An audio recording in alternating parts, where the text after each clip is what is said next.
Boa noite a todos. Bem-vindos a mais uma live Papo MedCode. Seu encontro marcado aí com a gente toda terça-feira, às 7h30 da noite. Já convidei aqui meu amigo Guilherme. Daqui a pouco ele deve estar entrando na nossa sala aí. Mas, enquanto isso, vamos lembrar, né? Todas as terças-feiras, 7h30 da noite, nossa live sobre assuntos em medicina, tá? Traga sua sugestão do assunto que você quer que a gente discuta. E, depois da live, o áudio vai estar disponível em nosso podcast, com o mesmo nome, Papo MedCode. Tá? É só procurar nos principais agregadores de podcast do mercado. Deezer, Spotify, Google Podcasts, Apple, etc. Vamos aguardar aí o Dr. Guilherme entrar aí, para a gente começar aqui o nosso papo.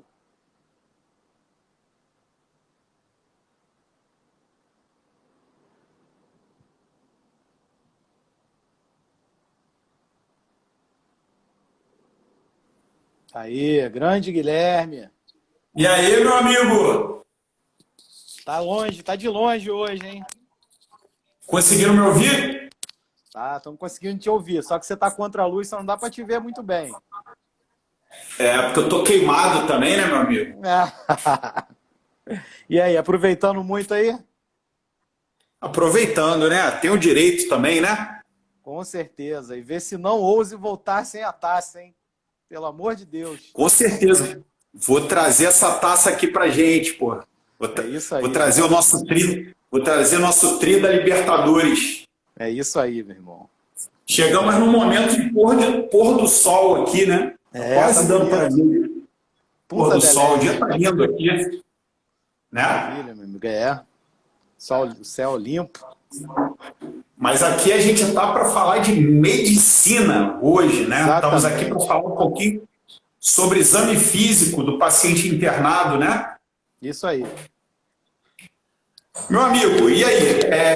Você está ouvindo muito eco aí quando eu estou falando ou não? Não, dá para ouvir bem. Beleza. Mandar um abraço aí para os amigos que estão entrando aqui para acompanhar a gente na nossa live do MedCode. Lembrando, né, que, como sempre, a nossa live vai ser gravada e vai ficar para o nosso podcast. Não é isso, Áureo? Isso aí. Eu estava falando com o pessoal exatamente isso antes de você entrar. Né, o áudio da live vai ficar disponível no nosso podcast, com o mesmo nome, né, Papo MedCode, nos principais agregadores de podcast do mercado, né, Spotify, Deezer, Amazon Music, etc. E eu tenho que confessar para vocês que eu ouvi novamente todos. Eu também. E gostei muito. Gostei muito. Todos. Eu e o Álvaro formamos uma bela dupla aí. Quase um Gabigol e Bruno Henrique. É isso aí, meu amigo. Tomara que essa dupla funcione no sábado. Pô. Com certeza vai funcionar.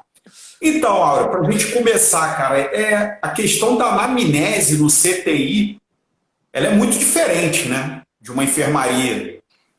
Com certeza. Quando o paciente chega no CTI, como é que é esse negócio da anamnese? A gente pega, de repente, com um emergencista que trouxe o paciente, pega com um familiar. Como é que é isso em frequência, assim, dentro dos pacientes quando você admite ele? Aí depende do perfil do CTI, né? Os CTIs públicos, em geral, a gente admite os pacientes mais graves, né? Então, em geral, o paciente não tem nível de consciência para te ajudar com a anamnese, né? Não tem como te passar informações aí precisas sobre a história clínica dele. Então, em geral, a gente pega a história clínica passada pelo colega, que nos passa o caso, né? Que, em geral, assim, onde não tem emergência, a gente tem o paciente, por exemplo, numa enfermaria internado que descompensa e precisa de vaga em terapia intensiva. Então, a gente vai pegar a história do colega que está assistindo a ele lá fora, né, na enfermaria, para pegar as informações principais. Informações de prontuário também, né? Em hospitais de emergência, que tem emergência aberta, como é o caso do hospital privado que eu trabalho, né, o Copstar, a gente pega informação dos emergencistas, que atendem o paciente aí, prestam o primeiro atendimento. né? E, enfim, são pacientes, em geral, menos graves do que a gente vê nos hospitais públicos e, muitas das vezes, eles estão conscientes e conseguem passar a história para a gente com uma qualidade melhor do que qualquer outra pessoa, né? Então, você pega características importantes da anamnese, por exemplo, característica da dor, se o paciente está sentindo alguma dor, né? Cronologia também dos sintomas.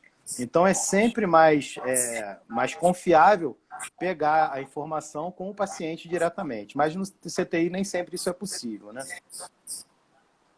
É verdade. Na enfermaria, isso, na maioria das vezes, é bem possível. E, aliás, né, como eu dou aula de semiologia, eu adoro pegar paciente na admissão com os alunos da semiologia. Por quê? Porque a história desse paciente não vem contaminada. Então, por exemplo, às vezes quando a gente vai fazer uma anamnese de paciente internado em enfermaria com os alunos, e você pergunta para o paciente, o que você veio fazer aqui? Qual foi o motivo da sua internação? Buscando a queixa principal. E às vezes o paciente responde, vim fazer uma colonoscopia. Ou então ele responde, eu vim aqui porque eu estou com pneumonia. Ele dá o diagnóstico, dá o exame que tem que fazer, ou diz o remédio que ele tem que tomar, quando isso não é queixa principal, né? A queixa principal é o sinal ou o sintoma que levou ele a procurar assistência médica, né? Que gerou a internação. E essa pergunta é de extrema relevância, porque a gente vai buscar o que a gente chama de sintoma guia, né? Então, por exemplo, um paciente que chega e fala assim, estou com falta de ar, você automaticamente diz que esse é o sintoma guia, porque ele é um sintoma mais específico, né? Quando alguém tem falta de ar, você pensa em causa cardiogênica ou pneumogênica, né? Ou é respiratório ou é cardíaco.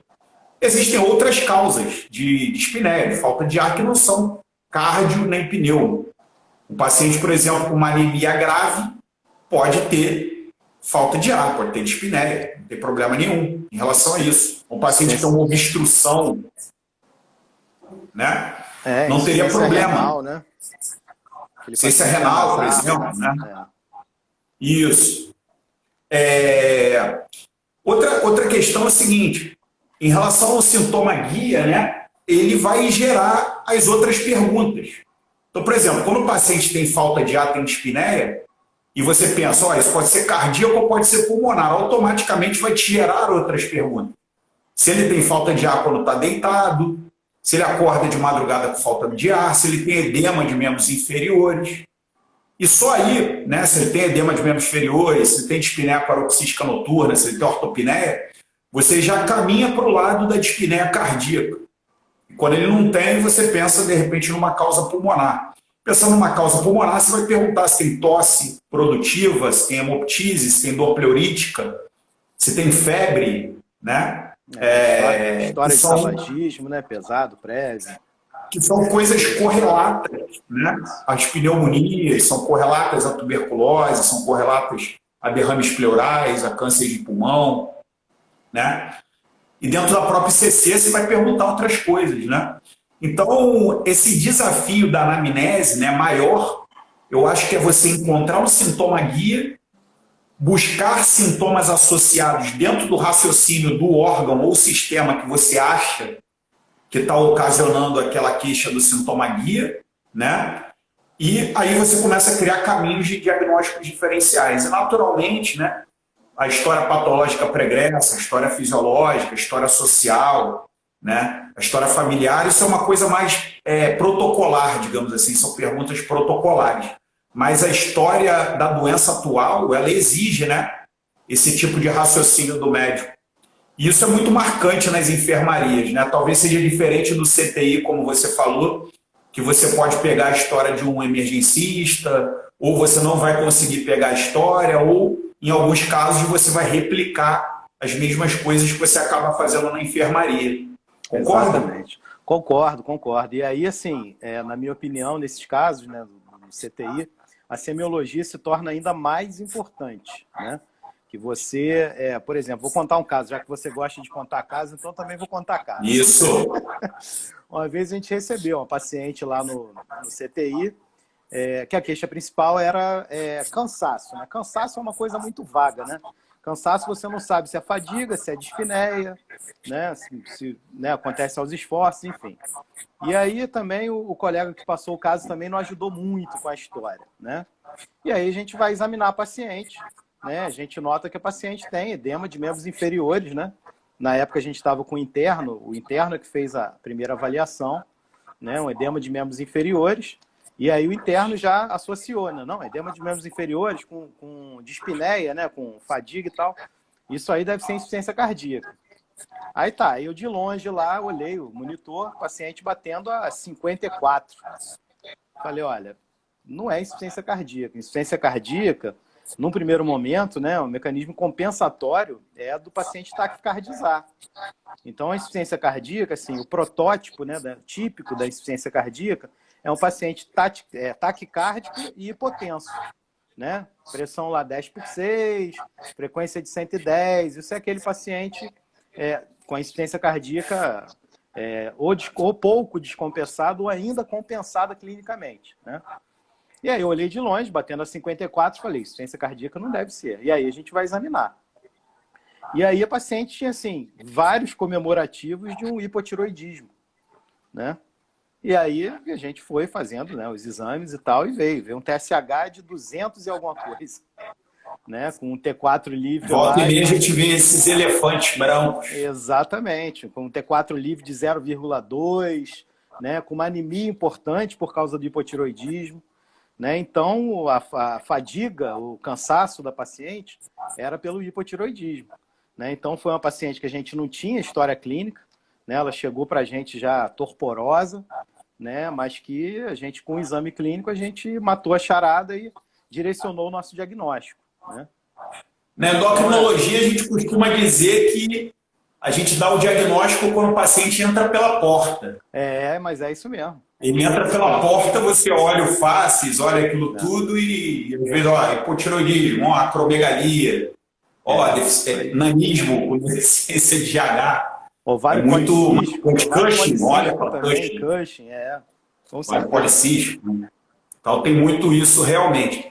Agora, você acha que tem uma diferença muito grande entre o que você pergunta para o paciente quando ele chega na admissão ou na evolução? Quando o paciente do CTI está acordado, o que vocês costumam perguntar para ele, assim, todo dia? Primeiro, assim, se ele teve algum sintoma, como é que ele passou a noite, né? O paciente acordado, a gente tem que ser, primeiro, educado, né, com o paciente, né? Últimas 24 horas. Exatamente. Faz um relatório das últimas 24 horas. Isso. Então, nas últimas 24 horas, assim, objetivamente perguntar para o paciente como ele passou, né? Se ele sentiu dor, se ele sentiu algum desconforto, se os sintomas que levaram ele ao CTI tiveram algum grau de melhora, né? Se ele observou alguma normalidade, se ele comeu. Se comeu, né? Se estiver comendo. Se bebeu água, se estiver bebendo. Se ele urinou, se ele consegue, né? Fez xixi, fez cocô. Exatamente. Né? Como é que veio o xixi, como é que veio o cocô. Isso. E, obviamente, assim, a gente vai partir do paciente agora para os nossos monitores, vamos dizer assim, né? Para as anotações da enfermagem. Aí você pergunta para o monitor também, né? Exatamente. Então, lá você tem anotações muito mais objetivas, né? Você tem lá o débito urinário, você tem lá como variou a pressão arterial do paciente, a frequência cardíaca, né? Se ele teve algum grau de desconforto ou queixa, ele vai reportar à enfermagem e a enfermagem vai reportar para a gente também. Né? Se teve alteração de sinais vitais. Alteração de sinais vitais, né? Se a pressão teve febre, se ele taquicardizou ou não. Né? Então, assim, são vários... Às vezes você pergunta para ele, aí teve febre? Ele fala, não, tive não. E aí você vai... Você olha lá e teve. Ou o contrário. Ou ele esquece de um remédio para dor e esqueceu. Exatamente. De falar, não senti dor não. Né? Então, a enfermagem é o grande monitor, né, da história também. Intensiva, com certeza. São nossos cuidadores profissionais e monitores profissionais. Né? Imprescindível. Nas enfermarias não tem grande diferença, né? Na verdade, a diferença é da gravidade, né? Ou eventualmente até da complexidade, né? Porque Isso. você tem monitor, etc., é uma complexidade maior, são mais coisas que você vai ter que checar. Se o paciente está com catéter vesical, avaliando a urina de 24 horas, né? A coleta, o débito urinário, etc., né? Então, as perguntas são as mesmas, né? Se teve dor, se teve febre, se foi ao banheiro, se está fazendo xixi normalmente, se está comendo, se está tendo boa aceitação da dieta, se está precisando de alguma coisa. Até naqueles pacientes de cuidado paliativo, né? Às vezes a gente pergunta, né? Se ele tem alguma necessidade física, se está com dor, com fome, etc. Alguma necessidade psicológica, às vezes ele está precisando conversar com alguém, está precisando, gostaria que... Ou necessidade familiar, eu gostaria que um familiar viesse aqui me ver, né? Espiritual, às vezes.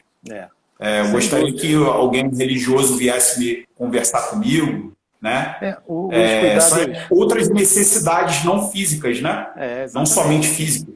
O paciente em cuidado paliativo... Financeiras, eventualmente.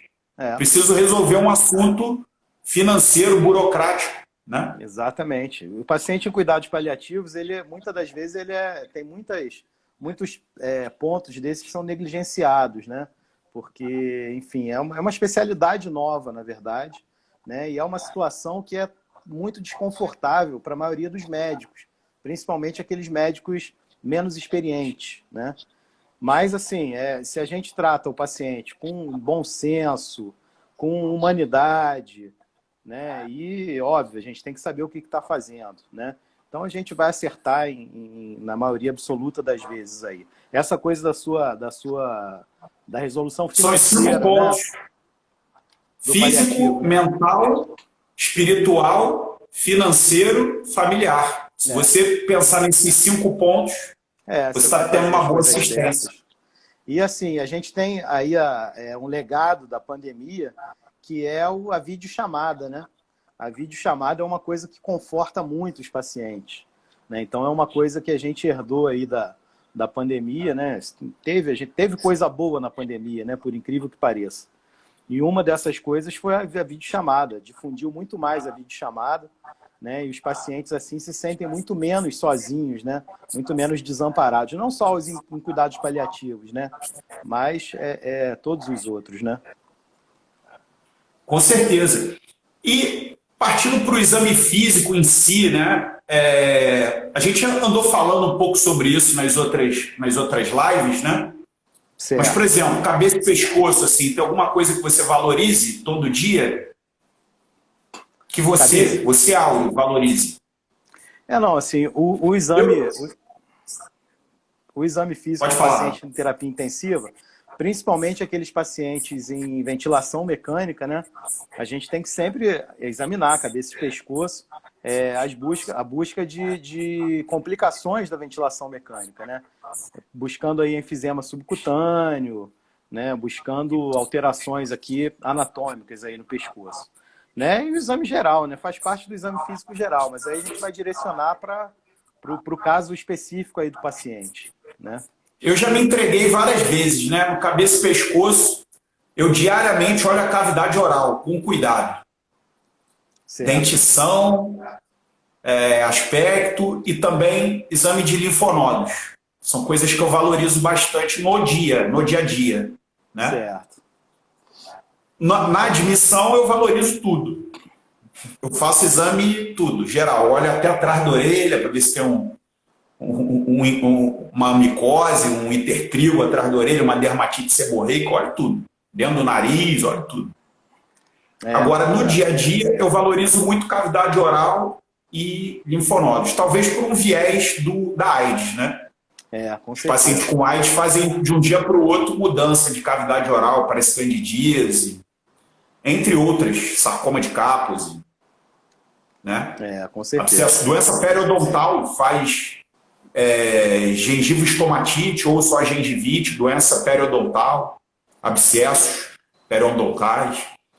Então, isso é um viés, né, da minha prática em relação a esses pacientes. São muitos pacientes imunossuprimidos, né? Uhum. Imagino que na terapia intensiva o exame do tórax, né, respiratório seja uma coisa preciosíssima. Sem dúvida. No dia a dia. né? No dia a dia é um dos exames mais importantes que tem, né? E o paciente de ventilação mecânica, principalmente. Tem um ritual maior, assim, especial para terapia intensiva? Por exemplo, vou te dar um exemplo de ritual. O exame físico, ele se limita à ausculta, por exemplo? Só se limita à ausculta pulmonar? Não. Porque, olha só, ficar fazendo expansibilidade, aquela elasticidade, ficar apertando o tórax do doente, isso é para a gente ensinar semiologia, né? Não. A frêmito tóraco vocal, eventualmente, mas assim, também situações especialíssimas. Percussão, talvez, porque a percussão ajuda muito no diagnóstico do pneumotórax, né? Exatamente. Então, assim, a ausculta, sem dúvida, é o mais importante. Um pouquinho importante. Assim pra gente. A ausculta do tórax é o mais importante, né? Para isso, né? Para avaliação do aparelho respiratório, né? Mas a gente, às vezes, tem dúvidas, né? O paciente está ventilando mal e você tem uma ausculta diminuída à direita, por exemplo, né? E aí você não sabe se é uma telectasia, se é um derrame, se é um pneumotórax. Então a percussão ajuda muito nessas horas, né? Na terapia intensiva a gente tem cada vez mais a ajuda do ultrassom à beira do leito, né? Mas assim, não é todo semiologia armada, né? Exatamente. Mas não é todo serviço que dispõe disso, né? Então a gente tem que Ontem eu vi uma postagem, Áureo, que um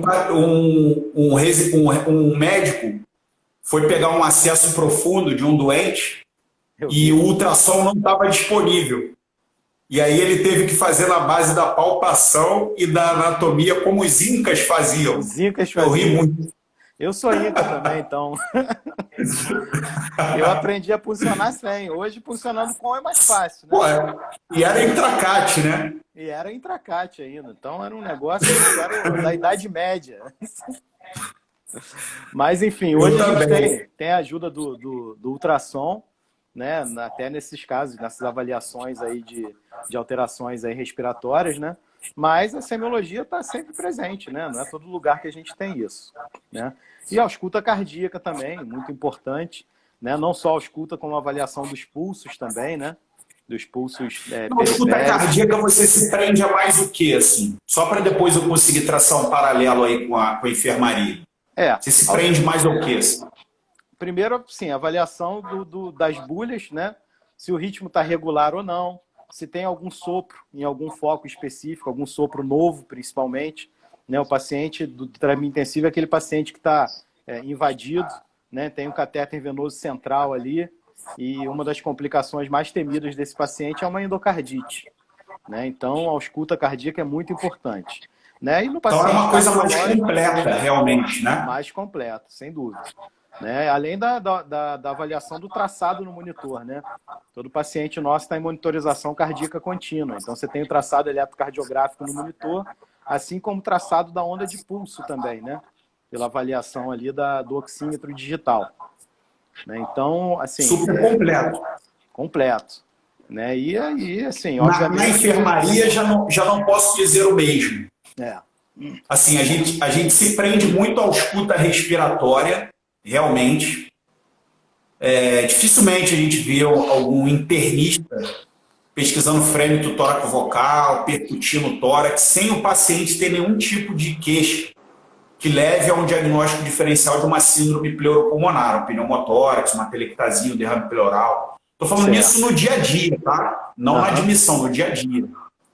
E cardíaco, né? Eu vejo a maioria procurando apenas alterações de ritmo, de repente uma fibrilação atrial dentro da enfermaria, ou um aumento de número de extrasístoles, podem suspeitar aí de um distúrbio eletrolítico, talvez, alguma coisa assim. E sopro, se o paciente tem alguma coisa, uma suspeita para endocardite, talvez ele preste mais atenção. No meu caso, né, que trabalho com pacientes com AIDS, eu vejo muita alteração em relação à ausculta por causa da anemia, né? Esses pacientes têm uma anemia grave e eles vão ter aqueles sopros funcionais, quase que de regra, né? E alterações de ritmo não, né? Alteração de ritmo talvez não, mas talvez extrasístoles, né? Um pouquinho acima do padrão, mais de 8, mais de 5 a 8 por minuto. eventualmente. São pacientes que a gente ausculta bem, porque eles geralmente são bem magros, né, quando estão internados, então não tem objeções ao exame físico, como aqueles pacientes obesos, né, que você deve ver muitos no CTI, que criam uma grande dificuldade para o exame físico, né? Sem dúvida. E na parte de abdômen, o que você valoriza aí? No CTI, diariamente? Abdômen, sim, o abdômen é um dos grandes alarmes, né, do paciente grave. Né? Porque quando você tem uma complicação hemodinâmica, é um dos primeiros sistemas que vai falhar. Para parar, né? Eventualmente.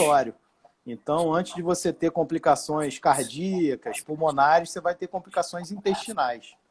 Né? Você vai ter ali uma peristalse diminuída ou ausente até, você vai ter uma distensão abdominal, né? E assim, muitos dos nossos pacientes são cirúrgicos, né? De cirurgias abdominais complexas, né? Cirurgia de ilho. Então podem fazer complicações cirúrgicas, né? Cirúrgicas também, né? O ilho, né? Fazer uma peritonite pós-cirúrgica. Peritonite pós-cirúrgica e outras complicações também, iatrogênicas. Infecções da ferida operatória, eventualmente, né? Às vezes você tem lacerações de vísceras que não são vistas no primeiro momento, né? Mas aquilo ali vai coletando e depois repercute, né, para o paciente. Então, o exame de abdômen é muito importante também. Tórax e abdômen são os mais importantes, né? Claro, eu acho que o abdômen é uma coisa mais completa, né? Bem mais completa. Dentro da semiologia padrão, digamos assim, fazer inspeção, ausculta, percussão e palpação. Isso tanto na enfermaria quanto no CTI. Eu vejo um cuidado diário muito maior com o abdômen por aquilo que você falou. Eu acho que o abdômen também ele exterioriza melhor quando algo está errado. Porque ele guarda relações anatômicas, não é isso?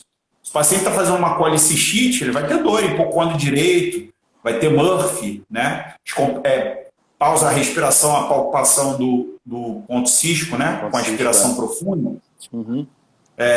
Se você tem uma peritonite, você vê o abdômen enrijecido, defesa, né? Se você tem um ilho metabólico ou paralítico, você vai ver a diminuição da peristalse, né? Distensão. Eu acho que o abdômen exterioriza melhor, né? Quando tem uma pancreatite aguda, você tem a dor em barra, e etc. Eu acho que ele exterioriza muito bem, né? Quando ele tem alguma coisa errada. Então, eu acho que é por isso que a gente acaba fazendo um exame mais completo, tanto na enfermaria quanto no CTI diariamente. E são coisas que podem ser agudas, né? O paciente está bem num dia, outro dia está tudo errado com ele no abdômen. Exatamente. Então exige mais atenção por causa dessa velocidade, né, de progressão e desenvolvimento. Está correto o raciocínio? Está, com certeza. Com certeza. Aquilo que eu falei aí do abdômen, que o abdômen é um alarme precoce, né, da situação crítica do paciente. Né? Então, está correto. Outra coisa que em um minuto tudo pode mudar, né? Igual a Band News, é o membro inferior, né? É muito importante também. Então é por isso que a gente acaba avaliando também com cuidado, né? Principalmente em relação a riscos de trombose, edema. O que vocês olham mais aí? CTI só é um problema maior, né? Muito, né? Porque o paciente está, via de regra... PVP é a roda. É o paciente que tem risco, né? É o paciente que tem risco. Né? E somado ao risco da imobilidade, ainda vem muitas comorbidades, às vezes, né? Câncer, enfim, problemas cardiovasculares. Então, a gente vai examinar os membros procurando mesmo, né? Empastamentos, edemas, né? Assimetrias. Né? E não podemos esquecer de palpar os pulsos também, né? Se você tem uma palpação, por exemplo, de um pulso pedioso num paciente, né, é um bom sinal aí cardiovascular, né? É sinal de que ele tem ali um índice cardíaco ali, um débito cardíaco ali, pelo menos um índice cardíaco de pelo menos 1,5, né? Então é um bom parâmetro aí para uma avaliação rápida aí do débito cardíaco do paciente. Né? E no nosso Medcode nós temos as calculadoras, né? Temos as calculadoras. Para você avaliar PVP, né? Só entrar lá no Medcode que você tem tudo lá, bonitinho. Só seguir o sistema de pontuação. Tem cálculos para paciente pós-cirúrgico, tem cálculo para gestante, tem cálculo para todos os gostos. Exatamente. né? E vai estar certinho lá a probabilidade, né? Se é alta, se é baixa. Com E você certeza. vai complementar com seus exames complementares, né? E são ferramentas de acurácia maior do que muitas vezes o Doppler de membros inferiores, né? Em alguns casos você tem uma acurácia maior do score do que do Doppler de membros inferiores, né? Então tem que usar mesmo. Tem uma coisa super relevante sobre o exame dos membros inferiores, né? Principalmente para enfermaria, que na admissão, além de você olhar se tem edema, se tem checar os pulsos, ver se tem alguma ferida de insuficiência venosa, insuficiência arterial, etc., ver perfusão, ver se tem dor, né, empastamento, etc., são as portas de entrada, né?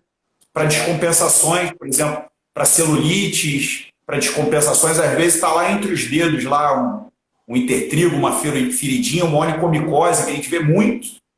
E o paciente, às vezes, descompensa fazendo uma celulite, uma descompensação infecciosa, que eventualmente descompensa outra disfunção. Descompensa uma insuficiência cardíaca, por exemplo.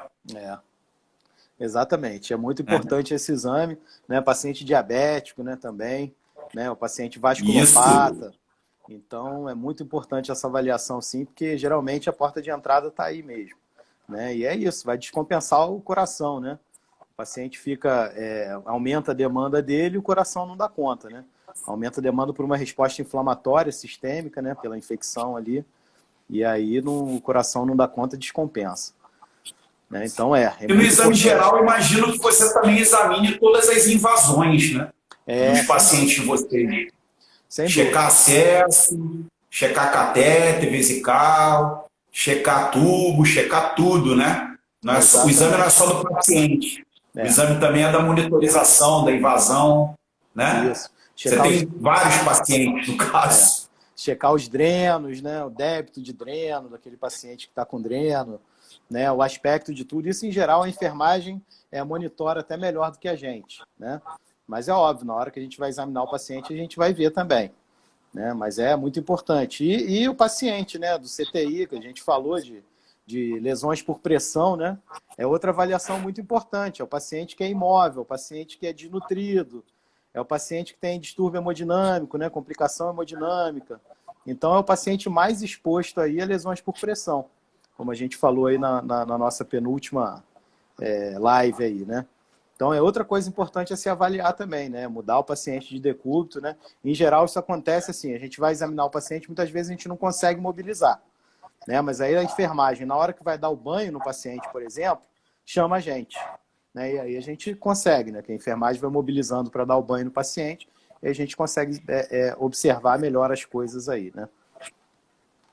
Então, acho que o pessoal teve um super gostinho aí da vida de todos nós, né? Do que a gente conversa, do que a gente busca no nosso dia a dia, tanto no CTI quanto nas enfermarias. Lembrando aí passo a passo de pontos nevrálgicos aí, de parafusos que a gente tem que estar apertando todo dia. E além disso, ainda tem a checagem do exame complementar, a realização dos exames complementares e a prescrição que a gente vai acabar discutindo em algum momento. Isso, mais à frente a gente vai discutir. Satisfeito, meu amigo? Com certeza, meu amigo. A live hoje foi mais curtinha, mas o assunto rendeu. Muito bom. Sempre bom trocar aí. Já anoiteceu aqui durante esse período. Tô vendo aqui. Dá para te ver melhor, porque tem menos luz atrás de você e dá para te ver melhor. Beleza. Então, para a gente encerrar, vou deixar aí as minhas últimas palavras, depois o Dr. Áureo fala, né? Quero dizer para vocês que as nossas lives são às terças-feiras, 19h30, do nosso aplicativo MedCode. A gente sempre discute temas relevantes da prática médica e fica salvo no podcast do Papo MedCode nas principais fontes aí de podcast que vocês podem encontrar.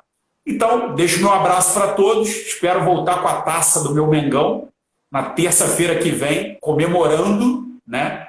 E deixo as últimas palavras para o Dr. Áureo. É isso aí, meu amigo. Aproveita bastante a viagem aí. Volta com a taça, torça por mim. E terça-feira que vem estamos juntos aí de novo. Tá? Boa noite a todos. E ainda hoje, pode conferir no nosso podcast que o áudio dessa live vai estar lá. Tá? Boa noite. Meu amigo, boa viagem aí. Bom proveito. Um abraço, Um Laura. abraço.